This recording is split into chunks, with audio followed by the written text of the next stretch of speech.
We're going to shift back to English in this program after we heard an incredible, incredible life story from Chana Gofrit of her childhood, living through and surviving the Holocaust. She's going to stay with us here ahead of the 2-minute siren that sounds across Israel in honor of this day. And as we await that, we're going to turn to a few messages from local leaders for their view on remembering the Holocaust and how to preserve that memory far into the future. First, we're going to hear from Ruth Dal Cohen. At Israel's Ministry of Foreign Affairs, she directs the Department of Combating Anti-Semitism and Preservation of the Memory of the Holocaust.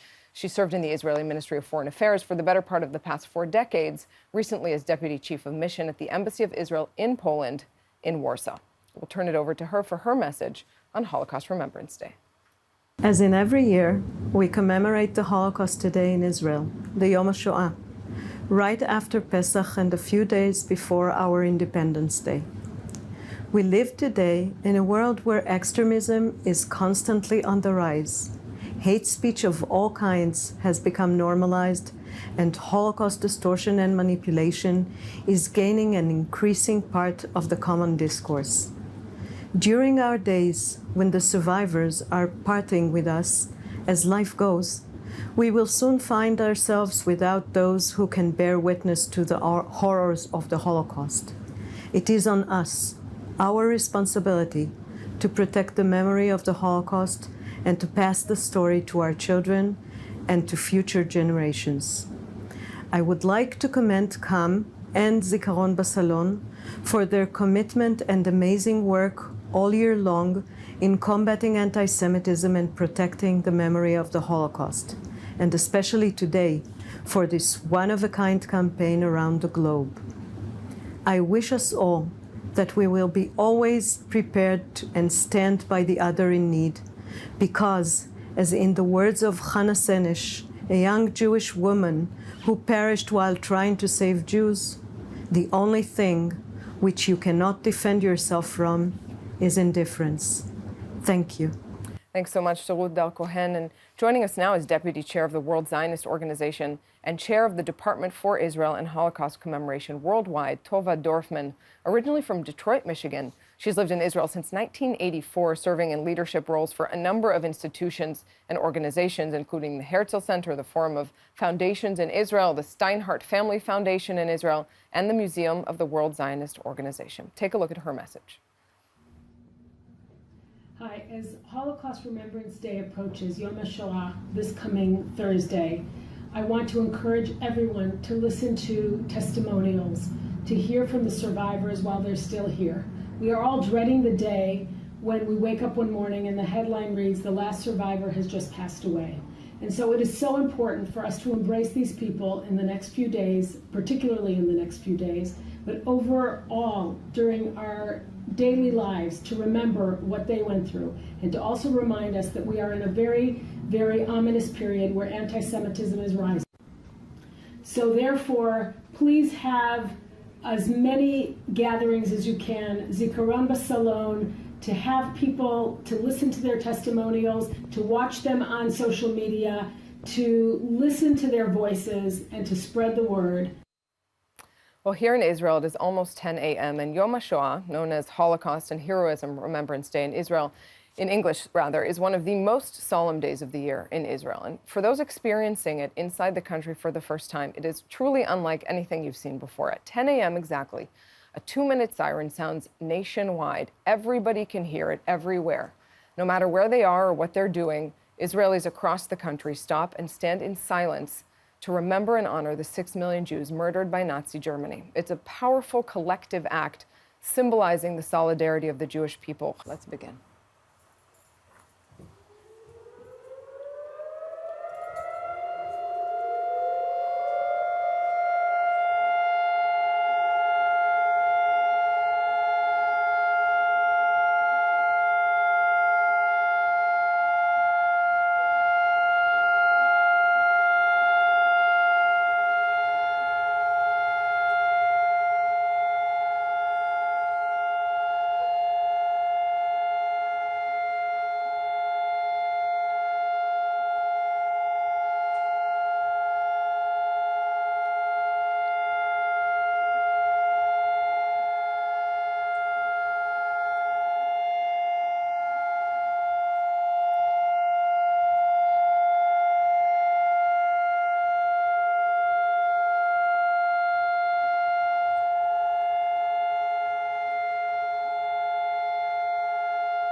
What you just heard was that 2-minute siren sounding across Israel, and you saw some photos, as you do now, of people around the country in the middle of the street in their car on a busy highway. Everybody comes to a halt. People stop their cars. People get out of their cars to stand in silence for 2 minutes. It's truly something that is hard to imagine when you don't see it for your own eyes. A really piercing reminder of the collective trauma, of the collective memory, of the importance of preserving that memory.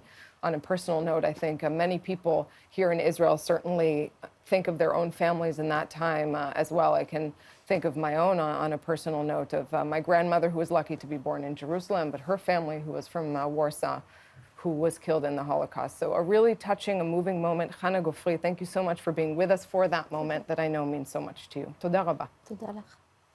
תודה רבה. Well, from there, we're going to move on to hear from some more key people really from around the world talking about the importance of this day and what we can all do to preserve the memory. Rabbi Joseph Dweck is the senior rabbi of the S&P Sephardic community of the United Kingdom.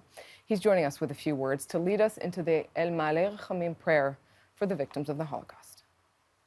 As we move in time away from the horrors of the Holocaust, we also risk forgetting what it is that occurred at the hands of the Nazis to the Jewish people and to so many others during that dark period of history. It is absolutely essential that we do not allow the dimming of those memories to occur.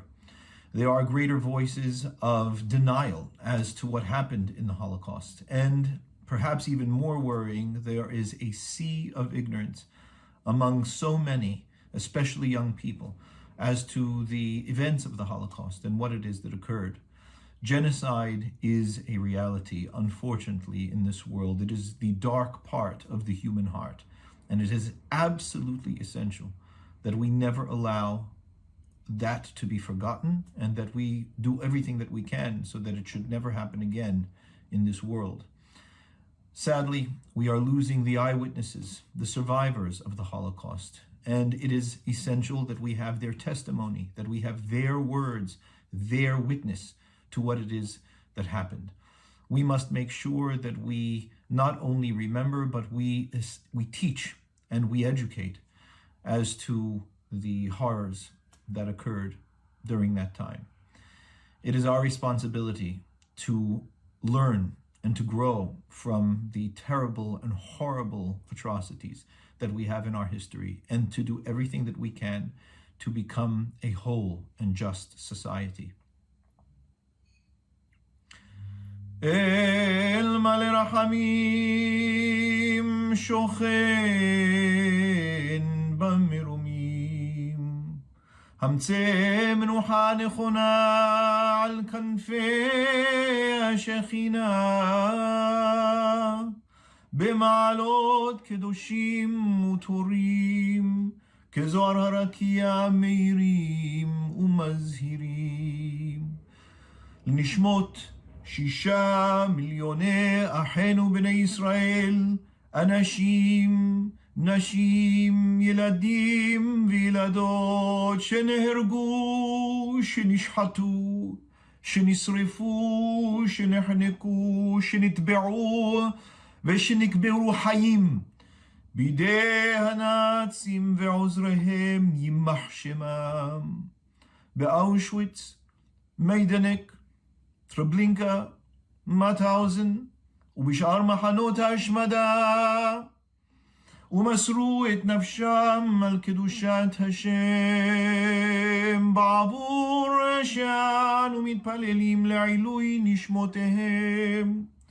לכן בעל הרחמים יסתירם בסתר כנפיו לעולמים.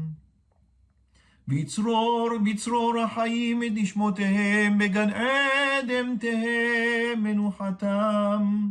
אדוני הוא נחלתם, וינוחו בשלום על משכבם, ונאמר אמן.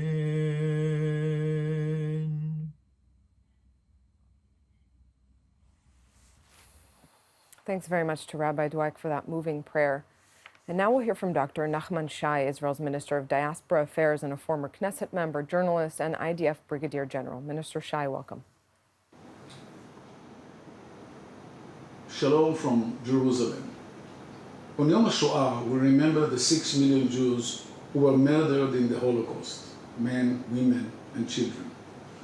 We remember that they were murdered as a result of pure, baseless hatred for the Jewish people, a hatred which incited the wholesale murder of our people across Europe.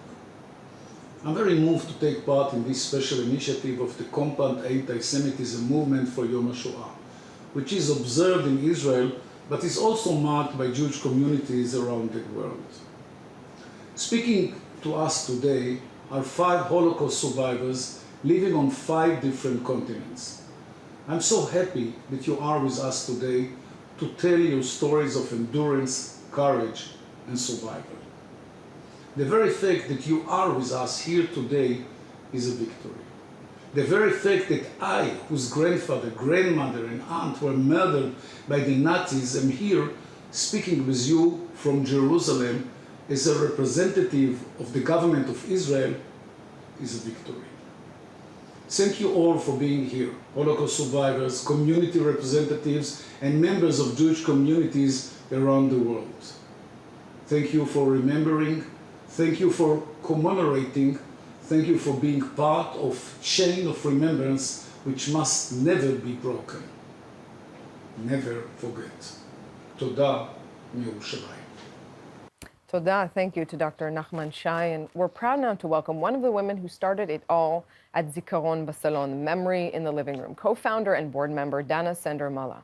Dana is passionate about engaging with Jewish youth. She's taken on a number of roles in that space over the years, including founding Tzemach, an Israeli NGO that promotes Zionist ideals among high school and college students, being the Youth Leadership Program Director for One Voice Israel, and serving as Director of the Stand With Us Fellowship. She's also the current Israel Director of the Jewish Women's Renaissance Project. Take a look. Shalom, everyone. My name is Dana Sender-Mala, and I'm speaking with you from Israel.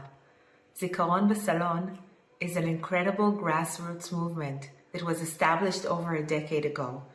Young people in Israel were thinking to themselves, how could we commemorate the Holocaust in a way that isn't passive, not just sitting in front of the TV, watching a testimony and reacting only within? How do we make it our own? How do we learn from what had happened and take it to the future? Make it something relevant and meaningful and intimate in our lives today. So 10 years ago, when Zikaron Basalon was founded, it started in 1 salon. The following year in 50. The following year in almost 500 salons. Nowadays, over 1.5 million Israelis are locally commemorating Zikaron Basalon, and internationally, over 1.5 million Jews and non-Jews commemorating the Holocaust together. In this group setting, in Zikaron Basalon, we really put together 3 elements. One of them is looking into the past, listening to a testimony, whether if it's live or recorded, if it's reading about it. The second piece is being here and now. We usually do that through poem or song. And the third piece, which is essential, is really talking about it, understanding how it resonates with us today and in the future. What can we do to learn from what had happened? How can we, as the Jewish people, take this tikkun olam, repairing the world, and make what happened to us not the story, but who we are in the face of what happened to us, what we choose to do in the future. So now we have this incredible opportunity, 10 years after the establishment of this tiny grassroots initiative, really to go big. And one of the incredible collaborations we're having this year is with the Combat Anti-Semitism movement. We are going to broadcast during Yom HaShoah, Holocaust Remembrance Day, in 5 locations, one after the other, from New York to Israel, Mexico, Ukraine, and Israel. Please join us. We're so excited. Looking forward to seeing you being a part of this movement. Thank you. Thanks so much to Dana, an incredible initiative that she co-founded that is now really such a part of memory, preserving memory here in Israel, and we hope now around the world. And now we're joined in studio by world-renowned violinist and singer-songwriter Ariela Zeitlin. She'll perform a Hasidic melody. Ariela, thanks so much for being here. Please go ahead.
Thank you so much, Ariela Zeitlin. That was so beautiful and so moving. And now music really is such a big part of memory here in Israel during these ceremonies, during Holocaust Remembrance Day, including at the ceremony that's underway as we speak in Yad Vashem in Jerusalem. Thanks very much for being here.